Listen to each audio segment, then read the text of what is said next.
Good morning, everyone. Welcome to the Garden Cinema. My name's Abla Kandalaft. For those of you who don't know me, I work in-house at the Garden Cinema, and I am the host of these industry panels. Can I have a show of hands quickly? How many of you have been to the industry panels before? Oh, okay, quite a few. So as you are probably used to it, they tend to be weekday evenings. So we're trialing this new slot of Saturday morning and see how people feel and what the general atmosphere is like. I'd like to thank my colleague Marlus, who oversees members' events, and we organise these together. For those of you who've not been to industry panels before, we are, I think, on our 11th or 12th one, and we visit every couple of months a different facet of the industry, and we have explored anything and everything from animation to documentary filmmaking to festival applications to costume design and everything in between. So today I am very pleased to say we are looking at, for want of a better generic phrase, film music, and we are joined by three panelists. We have Jen Moss, who is Hello Jen, who's a music supervisor. We have Harry Escott, who is a composer, and Gary Downing, who is a composer agent. Hi. And can I have another show of hands? How many of you know what these jobs entail? Okay, quite a few, or more than I do anyway. So for the very few of you who don't know, like me, my very first question will be very much about what your jobs entail. So let's start with you, Gary. Yeah, so my job is essentially like an agent in any other industry. I essentially broker the deals between my composer roster, so I look after 13 composers exclusively, and when projects come in, I take care of brokering their deals and making sure all the contracts are taken care of, and obviously the fees and all the rights are negotiated.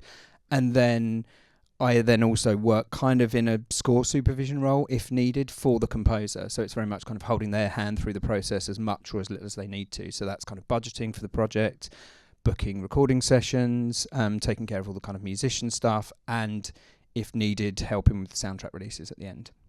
So is your background in music or composition, or is it rather in sort of the business side of things? Yeah, very much business side of things. So I trained as a lawyer, and then moved into the music industry, worked in synchronization, initially in legal, and then moved into synchronization, and then from there into A&R, and then just started working more and more with composers, and then moved onto the composer agency side. Okay, so it's general interest in music and film music. I'm a classic person who has no discernible music talent, who wants to stand next to the people that do have that. So you go into the music industry. Thanks very much. How about you, Jen? Well, background-wise, same as Gary, very much not talented enough to do any of it myself, and therefore being behind the scenes and exploiting, helping out those who do. In terms of what my job entails, it's very sort of project dependent, but essentially it's anything to do with music on a given production. The bulk of it is in terms of what does the director want creatively, what does the producer say we can afford. These things are rarely the same thing. So on certain projects, I might get involved with helping source a composer if they don't have anybody involved on that side. And like Gary, sometimes I can help broker soundtrack deals or publishing right deals.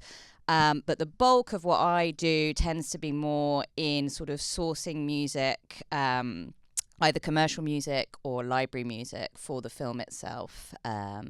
So if it's pre-shoot, it'll be anything that's on camera, so helping source musicians if they need, but clearing rights with record labels and publishers.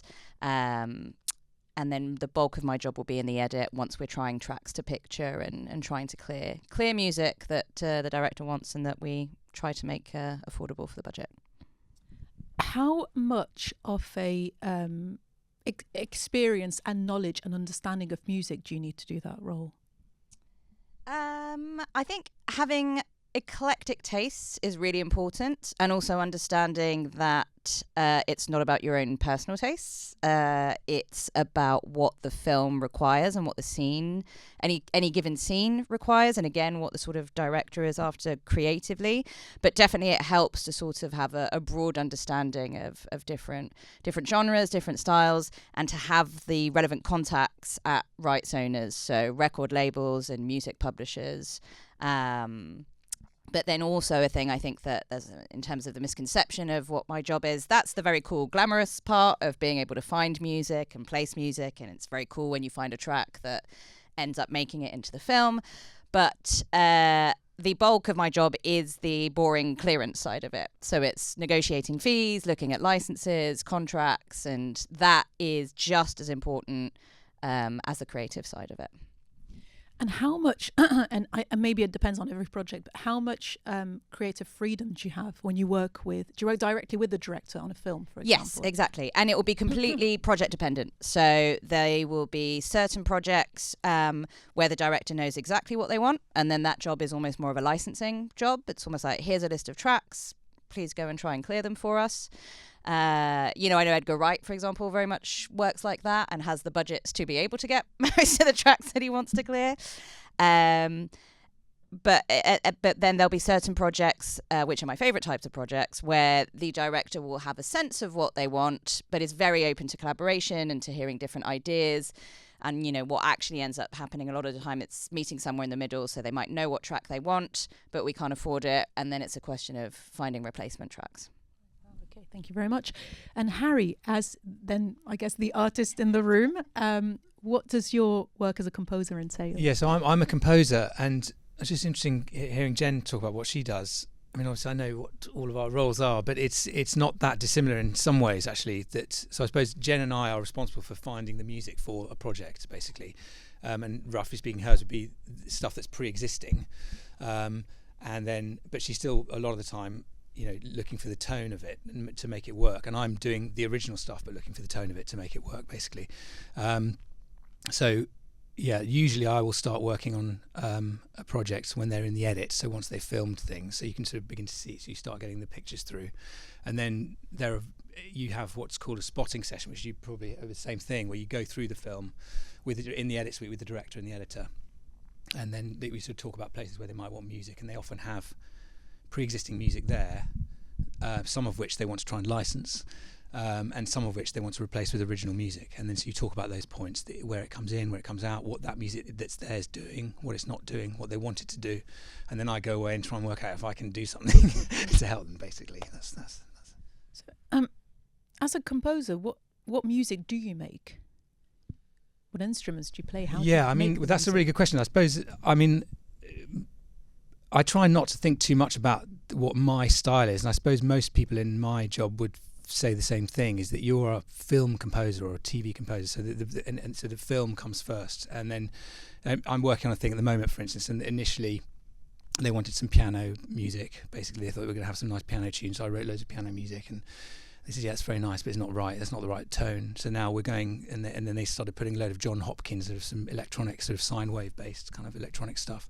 So then I've gone away and gone, okay, right, I have to try and do some of that now. So they do something, and then you just mess around, and eventually you find a tone that works. And I don't think, it's not that you're sort of copying other things necessarily, but you're just finding a general tone. So it might be that some projects would be more orchestral, other projects are much more sort of sample based, other projects are much more sort of electronics processed, some stuff single instruments. It depends what the project is. And I think I don't really worry too much about style, because I think inevitably your own thing will come out somehow refracted through your prism of experiences anyway. No matter what the tools you're using are, you always end up doing something that, I'm told, it sounds a bit like you, no matter what the sort of style is. So it's more, I spend less time sort of thinking, well, I'm definitely a sort of classically trained composer that would only write for orchestra. Sometimes that works, but often that just won't work. And often you start a project thinking, well, this will be great, and then you do it, and then you think, oh God, that wasn't really good, and then you have to change it. And that's a lot of the process is kind of it's in a weird way less about sometimes the music and more about sort of relationships and understanding what's in the mind of the people we're working with, and what they're after. I was going to ask about that actually, is how your relationships with the people with the directors you work with start. So is it more of a case of now that you're experienced and they know you, directors will specifically ask for you because they like your style? Or is it because of specific skill that you have, or do you just go through, via an agent, and you're just recommended alongside a number of other composers? How does that work? Well, there's a bit, as you might expect, a bit of everything. Hopefully, if anyone in any job does their thing right, then they'll get repeat, work. So, and I'm proud to say that, there's a few filmmakers that I work with all the time, and they keep coming back, which is brilliant. And I really enjoy working with them. And what's nice about that is that there is initially when you start working with someone for the first time, there's a bit of a sort of a courting kind of like, not, there's a merry dance where you're not quite sure when they say, oh, can that be darker or can that be more emotional? You don't know how much to push the envelope one way or another, whereas once you've worked with someone once or twice, you kind of understand where the sensibilities lie, where they are on the graph, if you know what I mean. So there's a shorthand. So it is nice kind of meeting with people. I've worked with directors before who say they always like to work with different creative members of the team every time, because then it keeps them fresh, and that's a different way of doing things as well. And then often, I'll have a chat with Gary and he'll find something completely new, and there's he's put a bunch of people forward for a thing, and then I'll get a meeting and you might get on well. But I think, probably the quality there, I'm beginning to think more and more the quality they're looking for most, is just someone who's nice to work with. It's absolutely true. I mean, I think more and more, since my agency's only been going for about 18 months, the current agency, but I think more and more when I'm pitching and when I'm putting people forward and having those conversations with, production companies, producers or directors, it's like Harry says, the music is not secondary, but it is about the people. And a lot of what I'm doing is matchmaking individuals. So it's about, for me, it's about knowing my composers really, really well and what they're like as people and how they like to work and their process, and making sure that that is matched with the production and the filmmakers, because that's kind of more important than the music.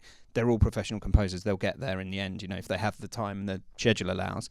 Generally speaking, they'll get there. Hopefully the music gives everyone the feeling that everyone's in the right space tonally, but then after that, it's all about the people.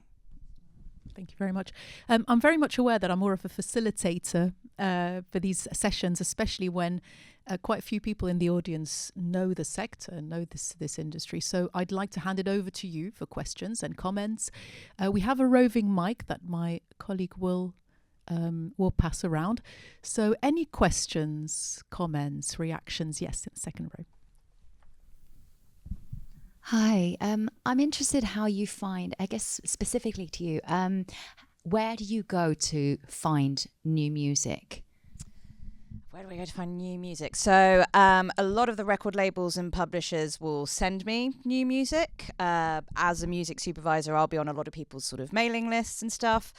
It's really hard to keep on top of everything. I think when I first started my new job, having had a bit of an industry break and got back into it, I was very determined that I would listen to every single thing. And then you very suddenly realise that if that is what I did, that would literally be all I would do. So it then also becomes a question of knowing which rights owners, which record labels, which publishers might have specialist sort of musics and interests, so that I know that if I have a brief for some EDM, for example, I know to go to these guys and not these guys. And then just recommendations, just kind of, I always try to I listen to a lot of music when I'm sort of commuting, walking about town. That's when I'll sort of try to maximize the time of listening to new stuff, because obviously when I'm in the office there's 100 different other things to do. But yeah, just sort of trying to keep my ear to the ground, going to a lot of gigs as well, because I think sometimes, even though obviously the music that I will place in a film will be recorded music, sometimes music actually clicks better when it's live, and you then get a sense more for the feel of things. So, and in terms of new music, live is also a great way of sort of discovering new bands and new artists, some of which, those sort of smaller record labels that I might not have ins with, it'll be through going to see gigs and then making those sorts of connections. It's really good to hear, because I'm an independent artist, and we always struggle to meet the music supervisors, and it's getting that in. So I've had music in films, but it's been kind of through a personal connection and that sort of thing. Well, I was about to say, hot tip, everybody always wants to get in with the music supervisor, and I shouldn't really be but as I was sort of saying, we ultimately are actually not the decision makers on anything. In fact, it's the worst part of my job is when I find a track that I think is absolutely perfect and I'm correct, but then the director decides that it's not what they want. So actually your route of trying to get in with directors and producers is just as, if not more valuable than getting in with supervisors, I would say. But you didn't hear it from me. Sounds a bit like casting directors with actors, right? Where you want to get to know the right casting directors, but then they only go so, their opinion or judgment only goes so far, then the producers come in. Exactly. I can present stuff, but ultimately, Thank you very much. Yes, we have a couple of questions. One there, and then we'll come. Oh no, you've got the mic. Go for it. Sorry, and then we'll come to you. I can go last. I didn't see it. Hi there. I'm just super interested to hear about your experiences of working with directors who plan sequences with a specific commercial track in mind, and at what stage then you'd have to work with them in like pre-production, etc., and just how that works, because it feels like a bit of a minefield. Yeah, very much so. I mean, on sort of all projects, I like to get involved as early as possible, even at script stage, even if things aren't going to then go into production for a while, very specifically in large part for what you've just said, so that we can sort of go through a track, and if there are specific references to tracks in there, I can then have an immediate sense of, and especially if it's a well-known track, I'll know whether or not, like, please take this Doors track out of this script immediately. You will never be able to afford it or clear it. So that we can get into those things. But then to your point of how it sort of logistically works in a world where they do maybe have the budget for what they're trying to look at, I would then approach the record label and the publisher to get a quote basically on how much they'd be sort of looking to, or rather than asking for a quote, because if you ask for a quote, they'll give you a high quote, is to approach them with a suggested fee as a sort of negotiating start point. And if we can afford it, brilliant, we get it cleared, and then we have it in the back pocket. Although what often happens is directors will have a sense of they definitely want a specific track, and actually when you get into the edit, a bit to sort of Harry's point of, you might start thinking it's going to be this, but once you try stuff to picture, it becomes a very different thing, and all of a sudden we need to change it completely. A film that I'm working on at the moment, we've had exactly that with a scene where they shot a track to the lead actress sort of dancing to a funk track, so very much a sort of this kind of beat. And I got an email just yesterday being like, we're trying something crazy now, so can you send me some metal? I was like, what are we talking about? So that happens quite often. And then if we can't afford the track, then it's my job to sort of suggest more affordable options that, fulfill the same kind of creative brief. Thank you very much. We had you, and then I'll come down to you three. Hi. This is more a question for Gary, and I'm going to sort of formulate the question as I speak, so bear with. I'm a composer currently training at NFTS. We all are, actually.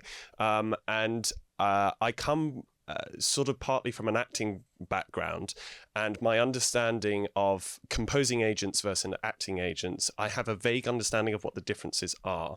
But one of the things I've been told is that with an acting agent, you can say, come out of drama school and then immediately talk to agents and be like, would you take me onto your books?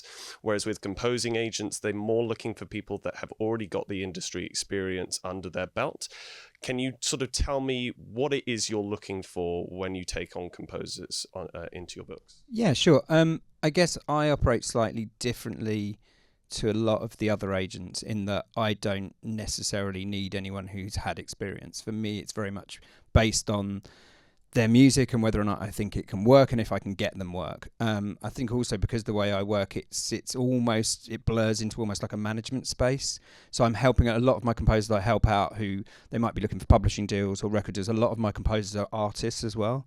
So I'd say over half the roster are also releasing artists and commercial artists as well as being composers. But yeah, I mean, I've taken on composers who've not had any experience in scoring before, who maybe have played in sessions but have not actually composed anything directly, through to people like Harry who are much more experienced. And I think it just, there's a balance with that, and I have to get that balance right, because you do... unfortunately, there are certain projects where people do just look at credits and they're not interested in even really listening to the music, especially if it's late in the process and they've wanted to think about music really, really early doors when they're at script stage, and then that just hasn't been possible for whatever reason. They find themselves in the edit and they're just like, fuck, we need a composer. And the first thing they'll do is just get a credit list and be like, oh yeah, I know that film or I know that producer. Yeah, great, get them. And so at that point, it becomes very hard to push the kind of more developing composers. But if you've got the right directors or the right creatives who have that time and will engage with music, you can get people who haven't got that experience onto projects.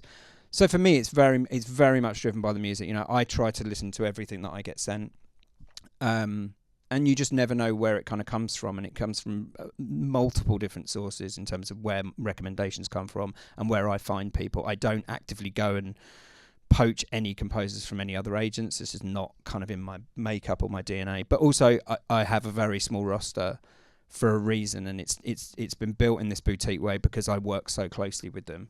The general agent model in the UK has been ported over from the US, where they will have 80 to 100 composers on their books, and at that point they're just processing the deals. They're not really helping the composers and walking through the process. If they get a brief in, they'll pitch 10, 12 composers, or sometimes their entire roster, which is mental.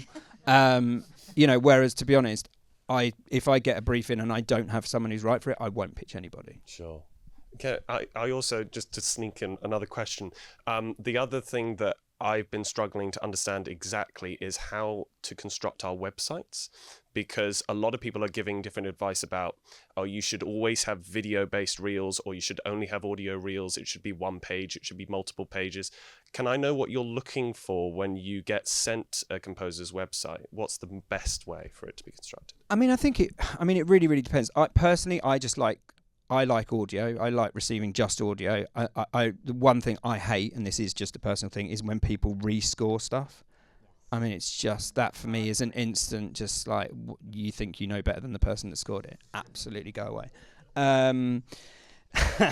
But I think, and I quite like things being concise. When I go on websites and when I look at other agents' websites, and you go to Biogs and you're scrolling down and down and down, and they're telling you who they studied with, and I'm just like, I don't care, and nor will a producer. You want it to be really concise. And I think for me, just music is the best way of doing that. I just want to hear the music, and I want to know that the music stands up on its own without necessarily to visual. The visual bit, obviously you need to be able to write to visual, that's your job. But I think initially it's the music that grabs me, and then I'll want to have the conversation. Okay, thank you. And to keep it to a short amount of tracks on there as well. I also, if I get sent something and there's like 50, I'm like, I'm not going to listen to half of these, It sort of depends, but I guess it depends how varied your stuff is, Sure. But I would say no more than 10. Okay, interesting. Okay, Yeah. Thank you. Amazing. Can I just jump in as well? So the other thing, just to defend the rescoring thing, I think it's quite an because I know as students it's very hard to get material to score. So obviously you need to rescore stuff. So that's not like you have to keep doing that. But obviously that's a really good steer when you, in the professional sphere, don't send that stuff to other people because it just looks and feels a bit weird. But the other thing I know from directors, that I've worked with, is the audio thing is king as well, because if you put some, even if you have done a new short film for someone or whatever, so you've got some new visuals with music, it almost limits the reception of your music because they will immediately link it to that picture, and actually they want to see their thing in their head to your music. So in a way, I'd say music all the way, really. Okay. It's about the music. Amazing. Thank you so much. Thank you for the question. Yes, up there. We just have a mic coming to you. Okay. Thank you very much. Or not. It was on the back of something Harry said earlier, actually. I wanted to... Can you talk a bit about the crossover between you and Jen, music supervision at all? Whether you do you tread on each other's toes at all? What's the kind of relationship there, if any?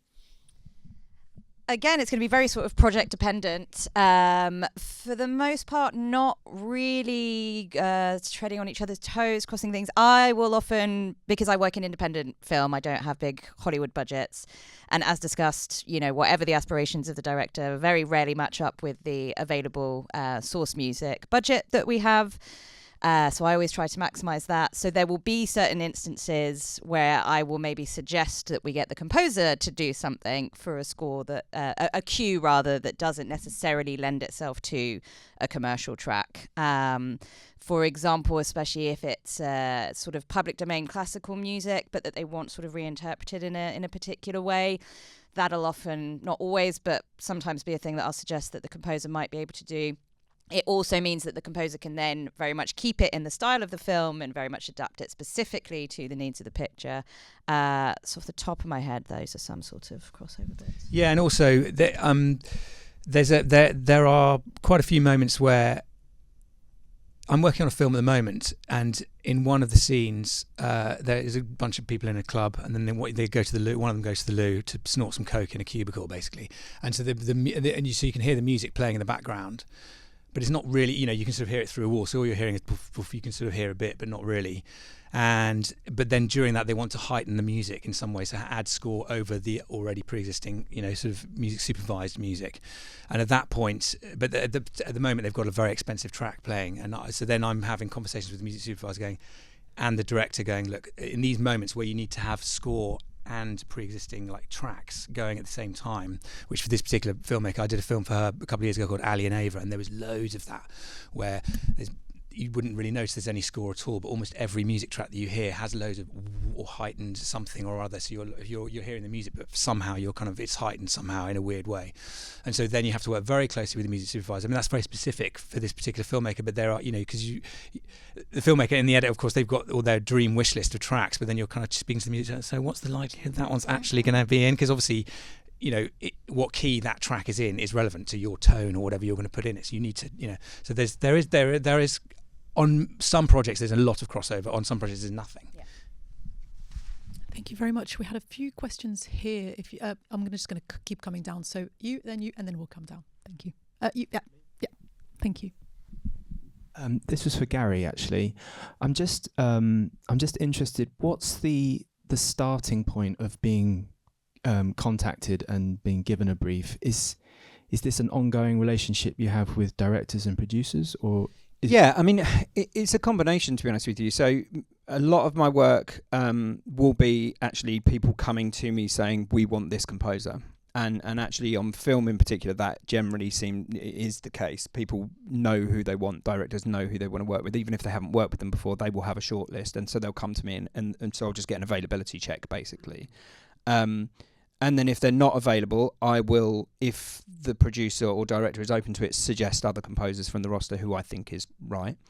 Then it's also my ongoing relationships with music supervisors like Jen, with producers that I know who we've worked on other projects with. So that's then a combination of them coming to me when they have a project and they're looking for a composer, and also me actively finding those projects. So I do a lot of new business in terms of researching lots of productions that are in development or in pre-production or actually in post-production, and they need a composer.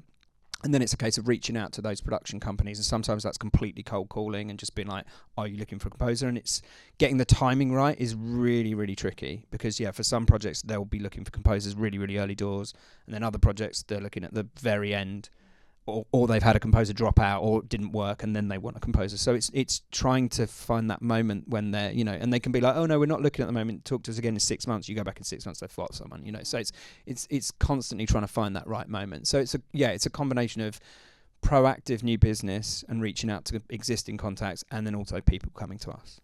Right. Great. Thank you very much. And yes, thank you. All right, thanks very much. So probably like quite a lot of people here, I'm a musician, composer, and so on. The question I've got is to do with, so for myself, one of the things which has been a really important part of my way of working has been collaborating with lots and lots of different people, discovering new ways of making music, creating things that I would never have made on my own, if it was just myself in a room, basically. You talked a bit about, the range of different things that you do, and presumably there's some things which feel more comfortable, some things which are easier, some things which are less easy for you than other things. So part of the question is about whether in those sort of situations you have kind of groups of people or individuals that you would collaborate around specific things.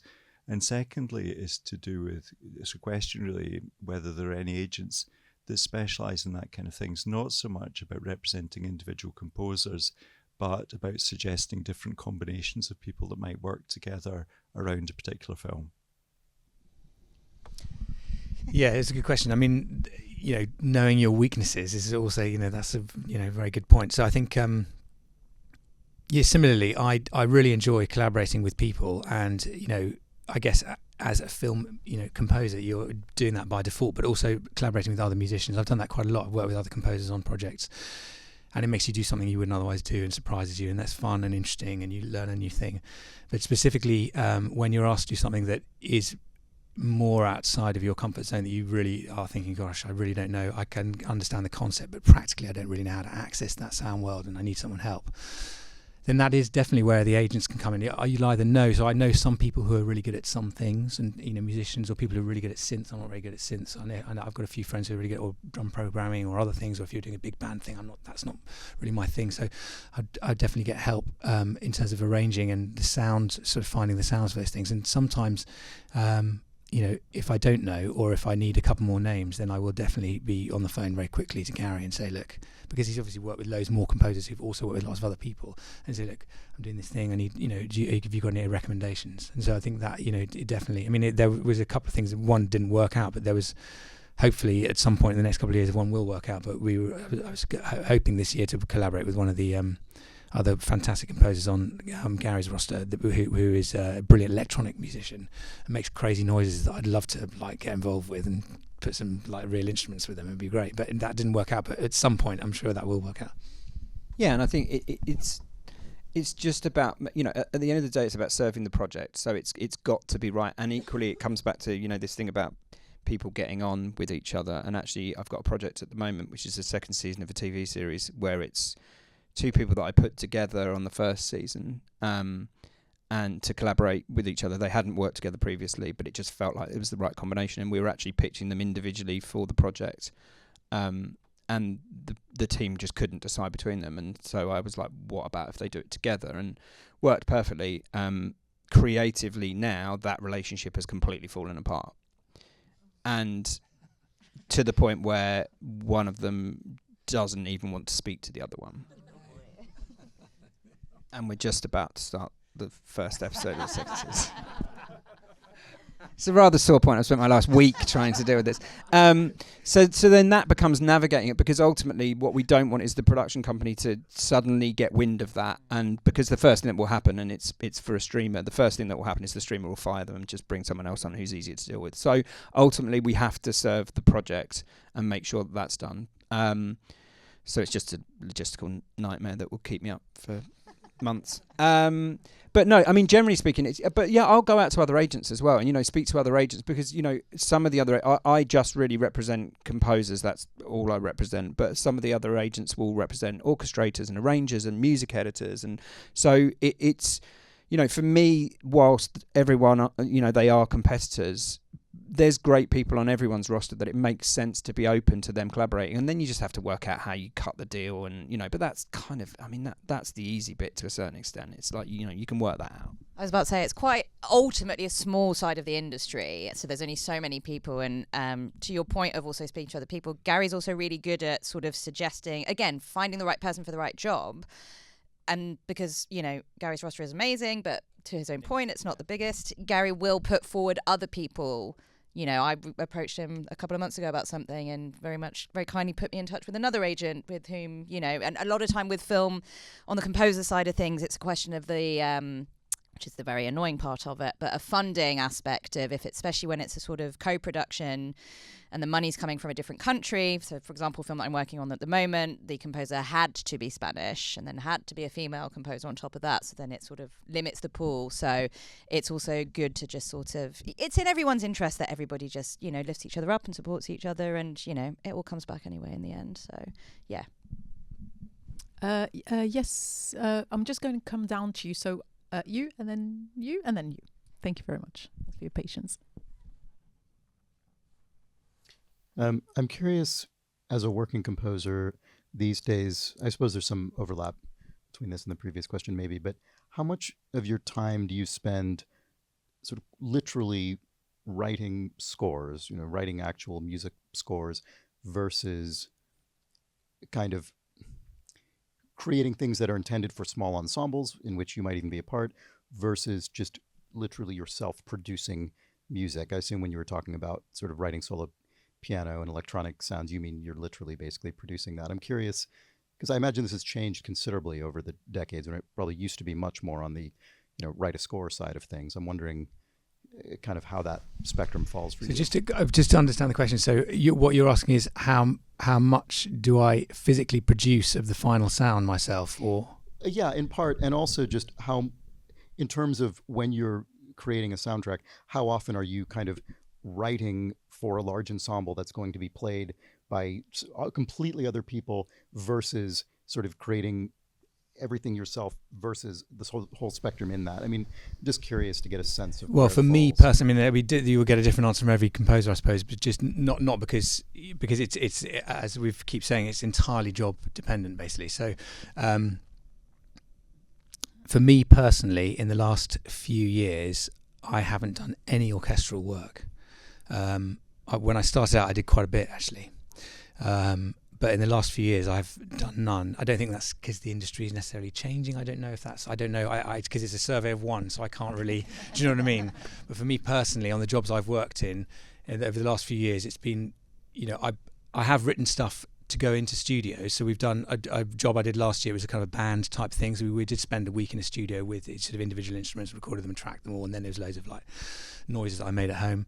The job I'm working on at the moment is almost all, I think, stuff that I'm making at home. So I'm recording everything in, and then making noises with that, and then making that into score. And then I think we'll end up with one day in a studio with maybe a bass clarinetist and a guitarist, or, do you know what I mean, a few things, and then we'll go and mix it. It's much more sort of like that. And then whereas, and I think the job I'm about to go on to will probably involve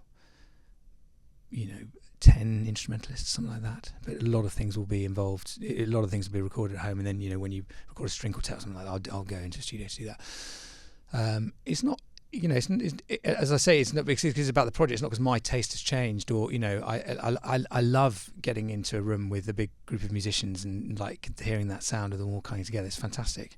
It's just that the projects that I've worked on in the last few years, it just hasn't required it really. But I've had to get in our game. You definitely have to get good at making things yourself as well. Yeah, no, that makes sense. I wonder if I could just also, from a music supervision, just kind of hear that. I'm curious about that same thing, whether you've seen that change or kind of how you've seen that breakdown. Yeah, I think it is also perhaps more the case in independent cinema that over the last I was about to say a few years, but I guess decades really, this move away from the the sort of classic big orchestral scores, the understanding of the classic Hollywood score, 60-piece orchestra to your point. And obviously you still get those on big Hollywood blockbusters and where they have the money to do these things. So less of that on the independent side from a budgetary standpoint. But also, I think creatively, I think there's sort of the type of projects that lend themselves much more to electronic types of scores or, sort of solo piano instrumentations. And then obviously in the last few years, you've also seen a drive towards sort of artist-driven scores, as in like commercial artists, which presents its own sort of issues because it's every director wants to work with X artist and have them write the score for their film, but as I'm sure Harry can attest, they're two very different skill sets, being able to write your own music for yourself commercially versus writing music to picture, to the instructions of a director. And some artists can do it very, very well and are very adept at it and have, forged entirely new careers, a la, Johnny Greenwood, etc. And other artists are very, very bad at it and definitely had some projects where, as I'm sure you have had to then find an actual professional film composer to replace the artist who was initially hired who could not do the job. So yes, I always caution directors about we can approach, but do we know if they can score? And then to your point, what you then sometimes maybe the sort of middle ground of that is putting an artist with a professional composer to be able to help with that side of things. Thank you very much. Yes. So question for Gary. I'm an established composer and I'm curious to know how you built your roster and if you're still, how you connect with new composers. Yeah, I mean, I think it is a combination. I mean, like, actually, Harry was someone that I'd known for years and years before we ended up working together kind of formally. And from an agent perspective, it just hadn't been the right time at different points, and Harry was with other agents and it hadn't connected. And then there was just this perfect moment when I launched the new agency that it made sense. And then other composers, I have a composer who, when we launched when we launched the agency and we put our first 7 composers up, he sent me some music and I was just completely blown away by the music. Didn't really know anything about him. Just thought that he had a made up name, first and last name. He's called Raven Bush. And I was like, that is not real. and then got on a Zoom with him. He's based in Margate. Got on a Zoom with him, and on the Zoom he starts telling me that he's actually in this band called Speaker's Corner Quartet. They've just been nominated for an Ivor Novello Award. He's just scoring his first TV series. And Kate Bush is his aunt. And I was like, oh, it is his real name. But you know, and then I was like, no one's ever going to believe that I signed him just because I really like the music. They're just going to be like, all of these, of course you signed him. But so it comes from kind of like, you know, and so that's a good example of someone who just literally sent me the music and it completely got me straight away. Other composers are people that have been recommended by other people in the industry to me. Sometimes you hear about composers that aren't happy with their current agents and are looking to move and want to have a conversation. So then I'll have conversations with them sometimes if I think they're right. I mean, I try and listen to everything. I try and be very, very upfront with people about if it's not right. I'm also very aware that it is just me and I have a capacity in terms of how many composers I can take on. So I'm very, very mindful of that. So I'm at 13. I might take on maybe 2 more this year, but it won't grow exponentially from there at the moment until I can bring more staff on. Thank you. Yes. In front row. Oh, sorry. Oh, hi. Yes, it's a question for Gary, actually, and probably carrying on from your question. I'm an interdisciplinary artist and composer, also a sound artist. I've released on Flaming Pines label, which is ambient, and I actually make drone and field recordings. And I want to get into film. I've done some film stuff with friends projects. I make moving image stuff myself, so I've also kind of like schooled that. So I want to find an agent. Are you listening to new stuff? Yeah, always. You? Yeah, absolutely, always. You know, whether or not it's right for me is, you know, and I think it's also about, you know, for me, it's about matching expectations. So, you know, it's the conversation, and I tend to take quite a long time in terms of when I sign someone. So it might be 6 months from first meeting them and hearing music until I get to the point where I sign them. As well as the 13 composers that I exclusively represent, there's probably another half a dozen composers that I help on projects, and that's kind of in an acting representation role. So I'll help them on contracts, and sometimes that's very much kind of piecemeal, and they're composers who've got tons and tons of work. They don't need help on every project, but they'll occasionally get a project in where they need a bit of extra help from me. And then some of those composers are people that I've met and I really like, and I'm just kind of running alongside it to see how it develops and for them to see how I work as well, because I think that's the other thing. It's really, really important. You know, what you don't want is you're going into that relationship. But for me, it has to be a long-lasting relationship that you're developing together, and you don't want to go into it, you know, you're sitting there going, well, I'm expecting 3 briefs a week, and I'm going, you'll be lucky if you get 1 a year. No, but it is really, really important. It's like I have a composer who he's a bassist and contrabassist, and he makes a very, very particular noise. And and he doesn't want to work in TV, he only wants to work in film. There's probably half a dozen films a year that would make sense for him. And it's about being very, very open with each other about that so that the expectation's completely matched. So how do are you Gary Downing? What's your company called?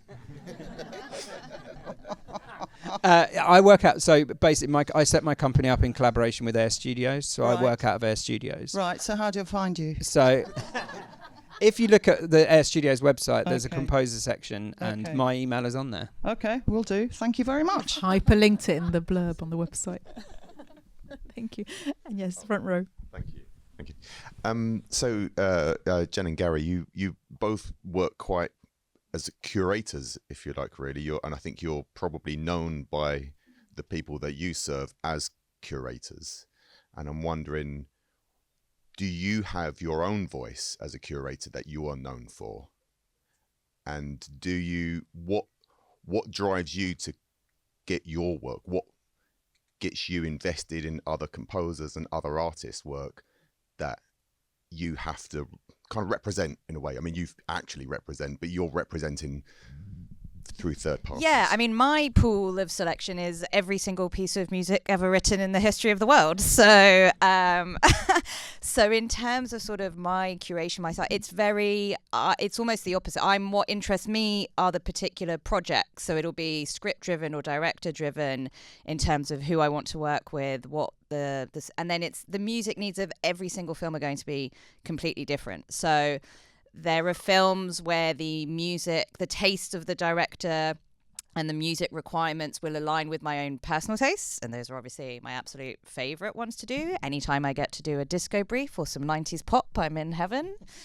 And then anytime I have to do a metal brief or some experimental jazz, I have a very terrible day. But, but that is my job. My job isn't to bring my own personal tastes. It's about the specific. One thing that we often get from artists in particular, or record labels or publishers, is I'll sometimes be sent a track and be told, oh, this would be really good in a film. We think this would be good. This is very good for film. Whereas when it comes to, and that is more the case for advertising, can be much more the sound of an advert, but there's no such thing as a piece of music that is or isn't good for film, because it completely depends on the requirements of the specific scene. So, sometimes my job is to specifically find quote unquote bad music, music that sounds terrible, music that does this function, or, techno remixes of public domain classical music I've done, or like thrash metal nursery rhymes. There's everything. There's no such thing as a piece of music that does or doesn't work for film. It's completely down to the specific requirements of any given project. So my job is more about figuring out what the director's into and then helping find music for them in that realm. Sometimes I get asked about what I think the music should be for something. That happens very, very rarely. It's wonderful when it does.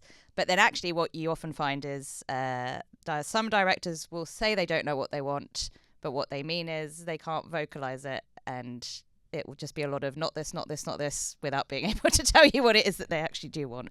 So then it's sort of a discovery process of, trying things. And again, this is also where the trying stuff to picture really comes into its own, because having an idea in your head of what kind of music might work for a particular scene might end up being completely different once you actually lay it to picture and try it out in that regard.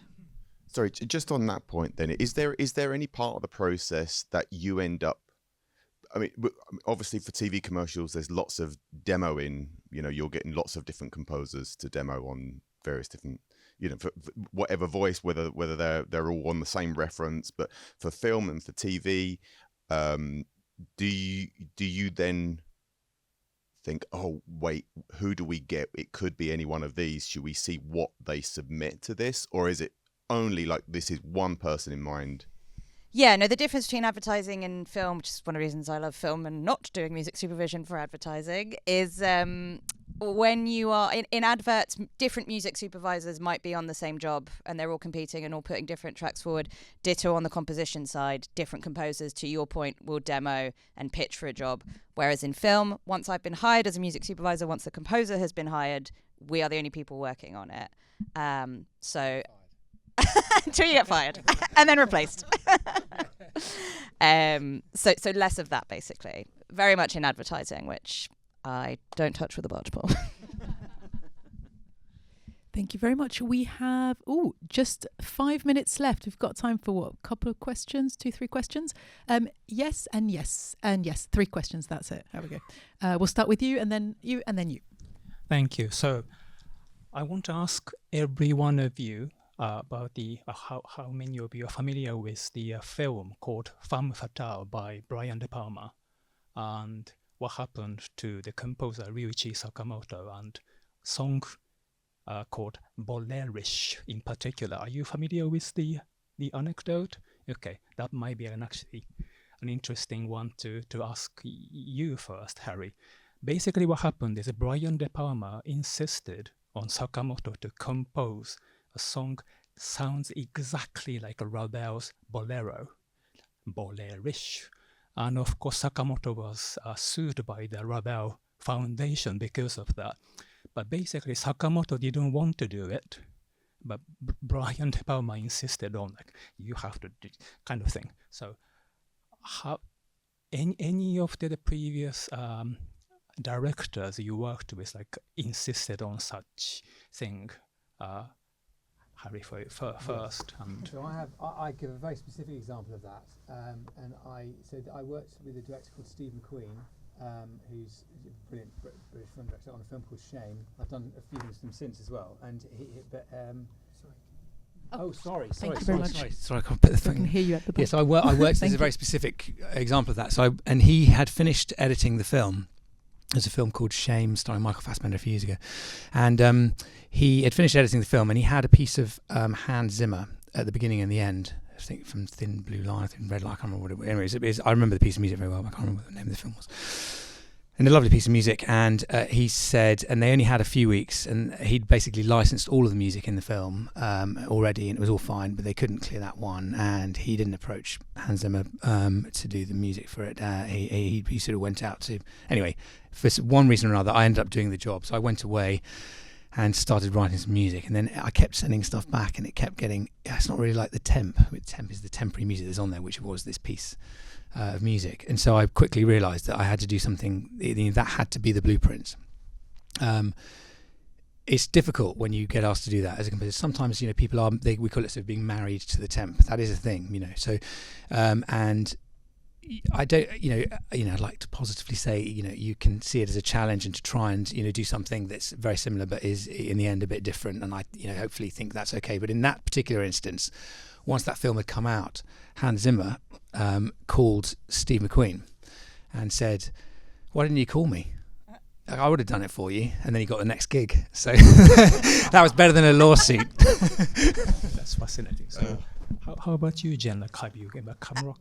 Yeah, so from my side of things, there's sometimes there's a misconception with classical music about what is in the public domain. So I'll sometimes get, directors sort of saying, "Oh, well, this is fine, we can have it for free, can't we, because it's in the public domain," whereas because of very boring copyright reasons and the sort of duration of on the publishing side and different territories, it might be the case that even if something is public domain in Europe or a particular country, it's not public domain worldwide. And because all music for film has to be cleared worldwide, actually it means that we can't have it. Or we can, but we have to pay for it. And then once you have to pay for it, suddenly everybody's like, "Oh, maybe not this then anymore."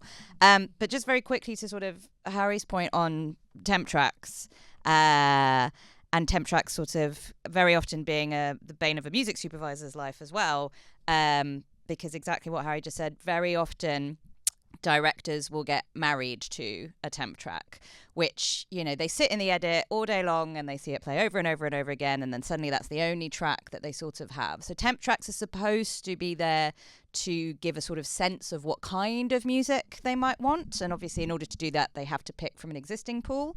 But what I try to do whenever possible is to work with the editors, even at sort of first assembly stage, to feed them with temp tracks, so that I, obviously wouldn't bother clearing anything at that stage, but just to sort of try and ensure that they're working with a pool of tracks that might conceivably be affordable, or at the very least taking out temp tracks that I know are going to be completely unaffordable, because it's then very, very difficult for people to unhear their favourite tracks. Yeah, I think it's interesting. It's a good point. And when anyone here sort of hears something on, TV show or a film, or whatever, that sounds very like something else, it is almost never a question of lack of originality from the composer. So don't give them a hard time. Thank you, and thank you for sharing the anecdotes with us. Very interesting. We'll just have time for two very quick questions. You, and then we'll close that for today. No, it's yourself. Yes. I was interested, Harry, how you got to do what you're doing now, what your journey was. Whatever you want to fit into the time we have left. Well, I unlike Gary and Jen, I was only ever good at music, right? So that's why I couldn't do anything. It's fine. So I always was really into music as a kid, and all through school, and studied at university and then music college. So I was always into it. But initially, as most people, I suppose, doing music as a performer, I played cello and piano and various other bits. So I was sort of classically trained. But as I got to sort of university age, so tertiary education, I was doing more and more writing and writing, composing, but music for sort of plays and short films and things. I just really loved trying to work out helped tell stories. I still find it fascinating how you can, as objectively as possible, elicit emotions from people. It's crazy, it's impossible, which is kind of cool, So I really enjoy that, and then I enjoy messing around with people as well. And there's a lot of that in this job. So, but practically, how I then end up doing that, it was, is a long answer, but I did an awful lot of other things for a long time, like, played in West End shows, peripatetic teaching, whilst the bar work, loads of, for a decade, while I was doing a lot of things for free, and eventually slowly built up a thing. I had one, if there's one golden bullet for me, there's usually one for everyone. And for me, it was, I met at a sort of a memorial gig for a mutual friend. I met a woman called Molly when I was in my mid-20s, and her dad was Michael Nyman, and that was really helpful because straight after that we got quite a few jobs. We got a Michael Winterbottom film and various other things, and then that really helped. So for me, that was my sort of really really helpful golden bullet. Other than that, I was just doing sort of Storyville documentaries that were being shown on BBC Two at 3 a.m. sort of thing, and then suddenly I was like, okay, cool, I got a lift on the elevator. So were you working with Michael Nyman? Well, I was working with Molly for about 7 years. We were writing music together. His daughter, yeah. So no, I never worked with Michael, no. Thank you very much. And a very quick last question, just to remind everyone, there will be a chance to mingle in the atrium bar afterwards. So don't worry too much if you've not had time to fit your question in today. Go on. Yeah. Well, it's a quick question, but might not be a quick answer. Something which people have is thoughts about AI. Oh, that's always the final one we get at these industry panels. It's always the AI one. Well, my quick answer is I love it. hard against. Do you know what? I think I've gone to quite a few panels recently about this and listened to various people talk about it. And it's always really, really difficult when you have composers in a room, because I think there is this genuine fear of it, and and to a certain extent people burying their heads in the sand about it, and, real worry that it is, taking away work. This is probably going to sound quite brutal and harsh, but there are too many composers, and having something that to a certain extent takes away very, very bland, boring music is not necessarily a bad thing in my idea. In my case, I think the thing that it does do, which I think is difficult, is it removes an entry layer for a lot of composers, because it will replace library music, and also those for daytime programming, for a lot of reality stuff where they are now, and you're already starting to see it. You see the credits, and the credit is Universal Production Music is the composer. That job is gone. But then part of me is like, if you make bland, unoriginal, generic music. Sorry, I know that's really, really harsh, but it's kind of, for me, it's like if you are bold and original and a great composer, you will cut through. I went to a thing in Norway a few months ago, and there was an AI company there. And the other thing is, like, it's here, and it's, there's nothing we can do about it. It's getting better and better and better. And, what we're seeing is the tip of the iceberg of what it actually can do and is doing. There was on this panel, there was a guy from a Norwegian company called Reimagine, an AI company, and they were talking about the fact that they carried out some research, and 85% of people couldn't tell the difference between AI music and real music. And everyone in the audience was like, "Oh my God, that's terrible." And I was like, well, actually, 85% of people, when they're consuming stuff, are probably not just consuming stuff. They're watching telly, they're watching their phone, they're looking at a tablet. They don't really care. It's just stuff. It's background filler, noise stuff. I'm interested in the 15% who are fully engaged, and the content that is made, that 15% of content that is made by creators. And for me, and I'm sure for, the people that Jen's worked with, everyone that Harry's ever worked with, any other creator is not going to want to work with AI created music. It's just, they want to collaborate. It's about collaboration. And, I met a line producer of, she worked on a streaming show about, it was one of those kind of like selling sunset, one of the selling houses things. And I said to her, when you're thinking about music, what do you think about music? And she's just like, it's a line in my budget.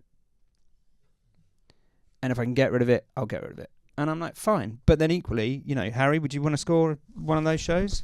No. Exactly. That makes a lot of sense. Harry, do you have a closing word to say about AI yourself? Well, I think not. I mean, I just think that the argument about whether AI will be able to create as good music as people is a sort of strange argument. I think people. Someone who's a salesman said to me once, people buy from people, and I think if you're, people want to hear what someone else has said. If let's say a computer can make the 15% and something amazing, it's like we don't really want to hear that. You want to hear what someone else is saying. So it's like I'm not that worried about it in that sense. Like I think definitely the entry level thing for people coming out of college, students and stuff.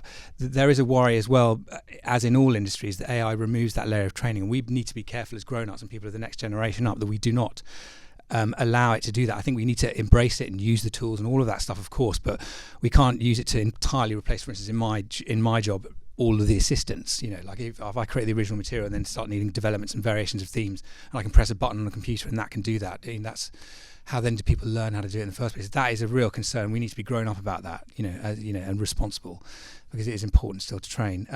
But yeah, I don't, there was a recent Ipsos Mori poll actually, which about AI, which what I thought was interesting, where they said the Anglosphere and a lot of the developed sort of Western democracies are becoming increasingly, over the last 5 years, they did a longitudinal study, and they said over the last 5 years we're increasingly worried about it. We started with, and they said, but actually in places like India, they're increasingly excited about it. I think we can probably learn from that. I don't know what, but I think we probably need to be a bit more like India. Just very quickly on the right side of things, for this less about sort of score, AI score, but more in terms of songs, commercial songs. Those aren't licensable, basically, because obviously the AI sort of ingests, it might sound like a Michael Bublé track and it's got a few tracks that have the melody of this, that, the other. So even these websites that purport to create songs for you, they will, but you then won't be able to license them anywhere, because the lawyers on the production side of things won't agree to the sort of lack of somebody potentially coming after you and suing you. So we had it come up recently. I was like, well, if you want to potentially leave yourself open to Bublé coming after you, then you're welcome. But also, like in your role, I mean, I think the key thing with like music supervisors is what it can never do is it, and I think this is the thing, and it will get better at doing this. But it can't create happy accidents. And it's like, yes, you can program it to, you can hear the squeak on a fretboard on a guitar, but it wants to perfect things and smooth everything out. What it can't do is allow for that situation where, yes, something goes wrong. And what it can't do from a music supervision point of view is give genuine wildcard suggestions for stuff that comes from a supervisor's knowledge and brain, that they go, actually, this is completely off brief, but what about this? It's like, yeah, it can go off brief, but it's not going to have that same thing that Jen has in her mind. It's a very interesting point to end it on. Thank you so much for such an exhaustive answer as well. It's very, very interesting. Thank you so much, everyone, for coming to not tonight, today. I'd love to hear more about your thoughts about this Saturday slot, if you care to share them. I'll let you make your way to the Atrium Bar, and have a lovely Saturday, everyone. Thank you so much to our panelists.